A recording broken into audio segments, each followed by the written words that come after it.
민감성 피부를 위한 기능성 바디케어 브랜드라는 설명보다는 뷰티 크리에이터 회사원 A가 만든 화장품으로도 유명한 미차이. 원래 여기는 바디크림이 꽤 유명한 곳으로 아는데요. 제품 라인업을 유심히 살펴보다 보니까 특히나 급건성 피부 트러블로 고생하는 분들을 위한 기초 크림 제품 하나가 눈에 띄었습니다. 그래서인지 이 제품의 사용 후기를 살펴보면 급건성 피부로 인한 가려움증에 시달리던 분들서부터 심지어 아토피 피부염으로 고생하는 분들이 이 제품을 사용하고 나서 많은 도움을 받았다는 후기를 볼 수 있었는데요. 거두절미하고 오늘은 바로 이 제품 미차이 시카 살브 크림이 정말 그런 기능을 할 수 있도록 만들어졌는지 전 성분을 통해 살펴보도록 하겠습니다. 우선 이 제품은 총 47개 성분들로 구성되어 있는데요. 전 성분상의 식약청 기능성 보시 성분인 나이아신아마이드의 적정량 함유로 인해 피부 미백에 도움을 주는 기능성 제품으로 분류되어 있습니다. 특히나 이 제품의 결정적이고도 지대한 영향을 준다고 볼 수 있는 전 성분 상위 10가지의 성분 구성을 볼 때 이 제품은 밀폐형 보습 성분인 시어버터와 에몰리언트 보습 성분인 다이카프릴릴 에터, 하이드로제네이티드 폴리데센을 중심으로 한 상대적으로 부담스럽지 않은 오클루시브 밀폐형 보습제라고 보여지는데요. 특히나 극건성 피부 트러블로 고생하는 분들을 주 사용층으로 타겟팅을 하고 있어서인지 제품을 바를 때 그리고 바르고 나서의 사용감까지도 신경을 많이 쓴 흔적들이 보입니다. 예를 들어 수분형 보습 성분인 다이프로필렌 글라이콜, 에몰리언트 보습 성분인 다이카프릴릴 에터, 그리고 하이드로제네이티드 폴리데센까지 하나같이 피부 보습성을 강화하면서도 사용 후 너무 오일리하거나 끈적이지 않으면서도 뽀송하고 실키한 느낌을 주는 보습 성분들로 잘 알려진 성분들인데요. 이러한 성분들이 이 제품에는 들어가 있고 비록 점도 조절 성분으로 들어가 있기는 하지만 비닐 다이메치콘도 실리콘계 유성 성분으로 사용감 개선에 일조를 하고 있는 모습. 기능성 측면에서는 나이아신아마이드가 한 2% 정도 포함되지 않았을까 싶은데요.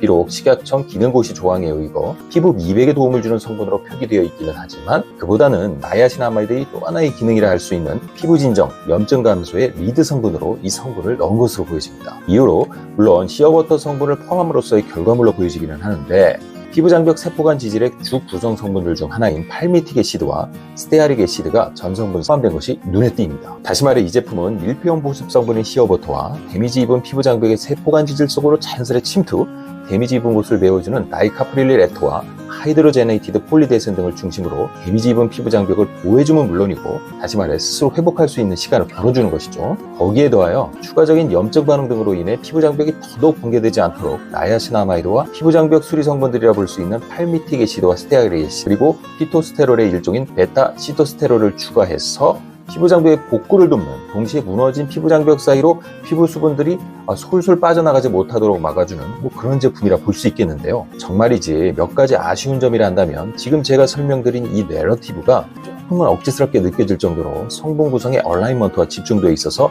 약간 허술한 모습을 보인다는 것입니다. 일할 줄 알아? 첫째, 시카 살브란 제품명에서와 달리 뭔가 데미지 입은 피부 장벽을 능동적으로 복구한다는 느낌이 팍 들 정도의 기능 성분들의 구성이 이 제품 속에선 잘 보이지 않는데요. 저라면 그 들어간 성분의 함유량을 고려 솔직히 피부 수분 보습에 그닥 큰 영향을 주지도 못할 것 같은 10가지 다양한 하이알루로네이트 성분들을 넣느니 오히려 세라마이드 성분들을 넣지 않았을까 싶습니다. 그러면 적어도 이 제품이 단순히 일시적으로 피부 보습성만을 강화해주는 제품이 아니라 데미지 입은 피부 장벽을 원천적으로 복구시켜서 피부 본연의 기능을 강화한다는 내러티브가 완성되었을 텐데요. 피부 보습에 너무 몰입한 나머지 엉뚱하게 히알루론산 성분들을 넣은 것은 정말이지 아쉬운 대목이 아닐 수 없습니다. 그리고 둘째, 극건성 피부를 가진 분들은 민감성 피부 성향을 동반하는 경우가 흔하고 게다가 아토피를 가진 분들의 경우 더더욱 피부 트러블이나 염증 반응에 취약한데요.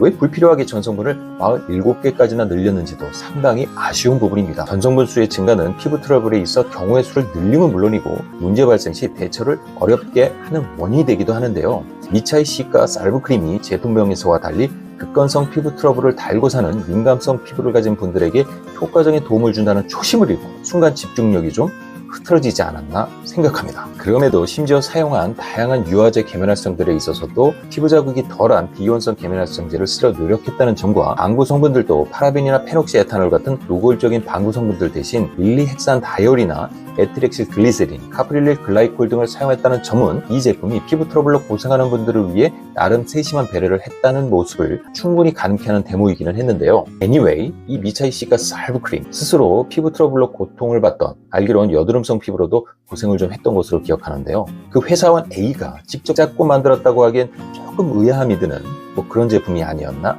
생각이 듭니다. 하지만 중지성의 큰 피부 트러블이 아직까지 없었던 저에겐 그 가격대를 보나 성분 구성을 보나 나쁜 선택은 아니라 생각되고요. 나중에 기회가 되면 정식으로 구매해 꼭 한번 사용해 봐야겠다는 생각이 드는 그런 제품입니다. 이상으로 제품 분석을 마치도록 하겠고요. 그럼 도움이 되셨다면 구독과 좋아요 그리고 알림 설정 꼭 부탁드립니다.